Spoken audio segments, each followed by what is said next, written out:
Welcome into the latest edition of Extra Time. We have Ian, Don and Stevie with us here in the studio. Not too many questions tonight, but we can get started with the first of them. With games coming thick and fast, what are your best and worst memories from the festive period games that you've played in? Anything that stands out, Don? No, do you know what? It's the best period, Kate, to play football because you hardly had any time to train. You literally just went from game, recovery, back on the road, in a hotel, game. It was the best period as a footballer, just to play loads of games. You had to be durable, had to play with injuries and just get through them. But like a cracking time of the year to play. Like everyone was in the festive mood, all the stadiums were full, the atmospheres were great. So fantastic time of the year to play. Anything stand out, Stevie? Do you know, not from being on the field, but I remember when I went to Liverpool in '81, I spent the next 12 to 18 months. I played a couple of games in the first team, but I spent the rest of the time travelling with the first team and being the sub and carrying the skips and doing all that and sitting in the dugout listening to the coaching staff. And the one thing I always remember is, again, in the early 80s, you played 2 games in 2 days. You played back to back. And I always remember Liverpool were 2-0 up. I can't remember who they were playing. It was away from home and there was still like 30 minutes to go. And Alan Kennedy had made a run from left back, 50, 60 yards. And as he's on his way back, Ronnie Moran was screaming at him. And I'm thinking, what's he screaming at him for? And he's going, hey, we've got a game tomorrow. You stay there and kill the game and save your legs. I'm like, kill the game, save your legs. We don't need to win 10-0 today, as long as we win and we're ready for tomorrow, because we got another game tomorrow. And Alan Kennedy obviously did as he was told. That's the one thing that sticks in my head. And it stayed with you forever, you did? You then were careful yourself? Aye, absolutely, yeah. I mean, it then went from, you played 2 games in 3 days, they changed it slightly, but it was still the same. It was always in my head. If we were winning in the first game and with a game in 2 days' time, it stuck in my head. Don't be going and making silly 60-yard runs, because if you go 60 yards one way, you've got to go 60 yards back again. So these are all the things that you learn when you sit and listen to all these experienced coaches. Yeah, we hear you chuckling there, Ian. You obviously remember those back-to-back games. Yeah, I do remember, and there's some crazy things that used to happen. I'm sure the players, back in the days when, it's more professional, I think, now, but I think the players probably, when they were travelling back after one game, maybe had a drink or two on the train or the coach, or whoever. I remember Fulham beating, I think it was Ipswich, 10-1 at home, and then losing to them the next day 4-2. Same period. West Ham lost 8-2 at home, 8-2 at home to Blackburn Rovers, and lost 4-1 the next day at Ewood Park. It was mad. And that is exactly the point I just made. They didn't need to win 10-1. No. They didn't need to win 10-1. That's why they got battered the next game, because they'd put everything into the first game. So you got to use your brains. He's going like this then when Ian's talking. Honestly, I was like, perfect. Absolutely, that was my point. Really did demonstrate the point. Okay, Premier League Manager of the Year so far, Don. Nuno, Iraola, Slot or Maresca? The obvious answer is Slot, isn't it? And I love Iraola. I think if Ange was to ever leave Tottenham, I think he might be the next cab on the rank there. I think he can be that good. I've commentated on quite a few of their games. I was working on the game against Man United. They were brilliant. But if I had to pick one, Nuno's done great, getting Forest into a Champions League spot. But honestly, I think if I had to pick one, it's got to be Arne Slot, because no one saw this coming. A bit like the Man City conversation we had before about their decline. No one would have said Arne Slot coming in would be flawless in the Champions League, top of the group, qualifying in that, and sitting, whatever they are, clear of the Chelsea and the Arsenal on Christmas Day. So, unbelievable job he's done. Do you agree with Slot as the pick there, Ian? You couldn't argue with it. I mean, all four of those you mentioned are doing a great job, but I think I'd give special mention to Nuno because he became a slightly discredited figure, didn't he, when at Tottenham? It didn't work out for him there at all. He's gone in at Nottingham Forest. I mean, who would have thought they were third in the table? And it's not a freak, is it? They're the only team to beat Liverpool at Anfield. They deserved it that day. They've won at Old Trafford as well. They're very solid at the back. They've made good signings there. They've got pacey wingers. They've gone to Brentford, who've got the best home record in the league. They've won there. So I think he's doing absolutely fabulously with Nottingham Forest. Yeah, nice stuff. Ian, which football ground is the... Do you want to have a say? Aye. Go on then. I thought it would be obvious. Are you cooking the dinner or something when you get home? Are you in a hurry? No, I'm not in a hurry. I'm definitely not in a hurry spending Christmas Eve with you. Go on. I don't think it's that clear. Maresca's done an unbelievable... Not one of us had Chelsea anywhere close to top four or maybe even Europe. Not one of us. But they could win the Premier League. I mean...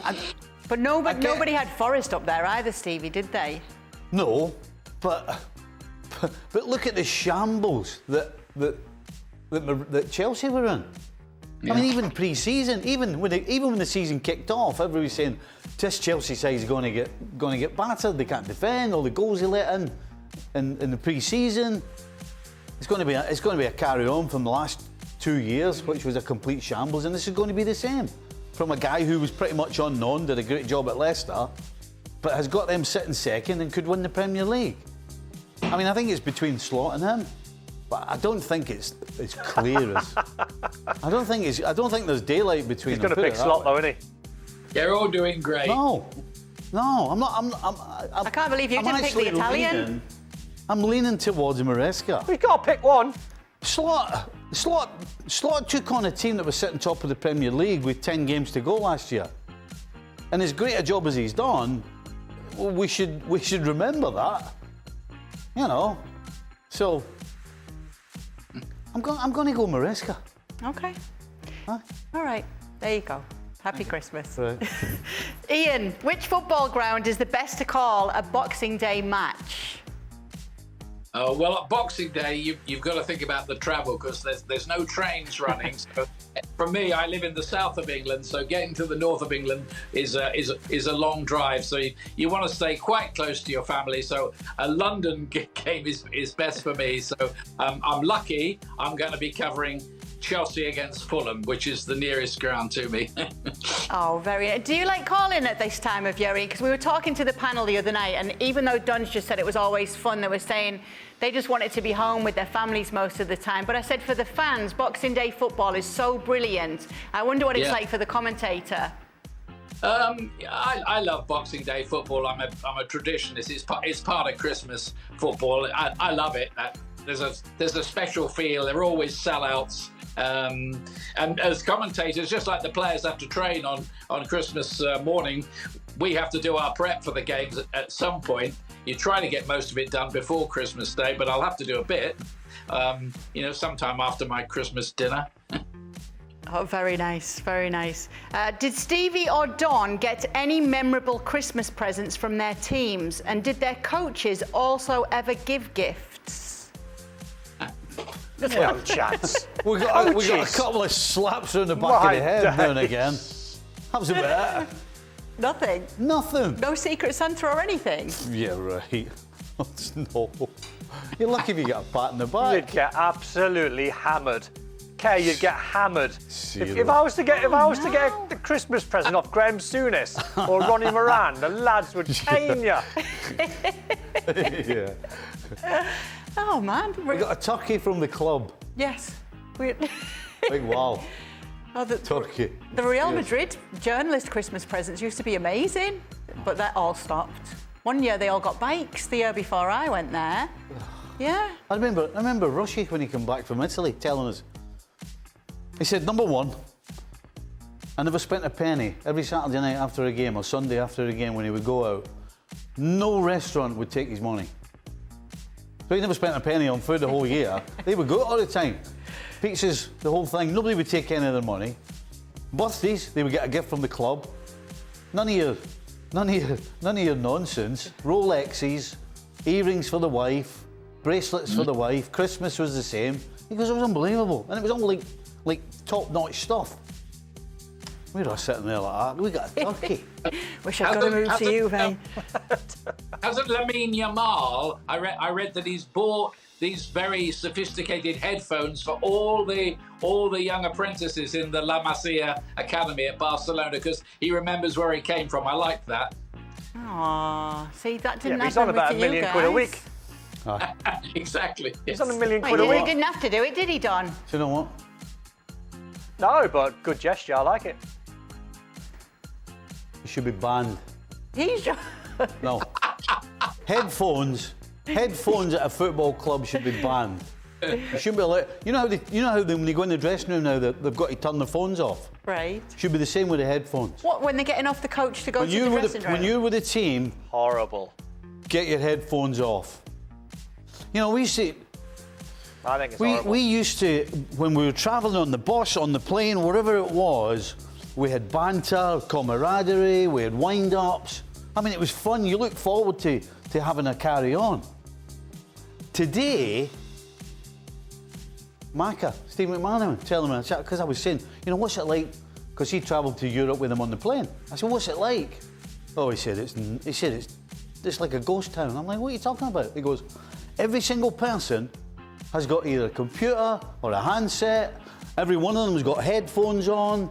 They're either listening to music, listening to a film, whatever, playing on video games. They said there is no interaction. And nobody has any interaction at all.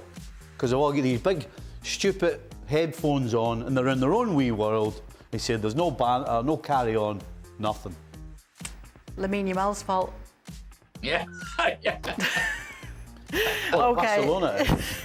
Okay, for all of you, what are your favourite holiday desserts, Ian? Oh, holiday desserts, it's got to be Christmas pudding. You only have it once a year with brandy, butter and cream. It's 1,000,000 calories, but it's got to be done. Yeah, a good choice. What about you, Don? Oh, cheese and crackers and a cup of tea. Loads of cheese and crackers. Love that. Love that, Don. It's not very Italian, though, is it? Not really, is it? Actually, talk of Italian, I bought a tiramisu. I did, and I had some tonight. I did. I love it. Okay, I'll tell the in-laws, Don, don't you worry. Stevie, favourite holiday dessert? I don't really do desserts, but if you push me, I'll go for vanilla ice cream and pears. Oh, nice. No. You don't do desserts? No. I didn't about a know chocolate that about log? you. But you love a bit of chocolate, don't you? Not dessert, no. But at Christmas, what are the chocolates you like Stevie, then? would you not? Don't date chocolates. No. Stevie, would you not do a chocolate log and custard? No. I don't mind What the about- custard. I'm not so keen on the chocolate log, to be honest with you. Is that why I get all the chocolate off you, because you don't fancy it? Probably, aye. No, it's out of date. Oh, that's why the kids are sick today. So, Oh, sore lovely. stomachs. Okay. Chocolate's out of date. Lovely stuff. Thank you so much for sending in your questions. Thanks for being with us on the latest edition of Extra Time. Thanks to Don and to Ian and to Stevie, who doesn't like chocolate.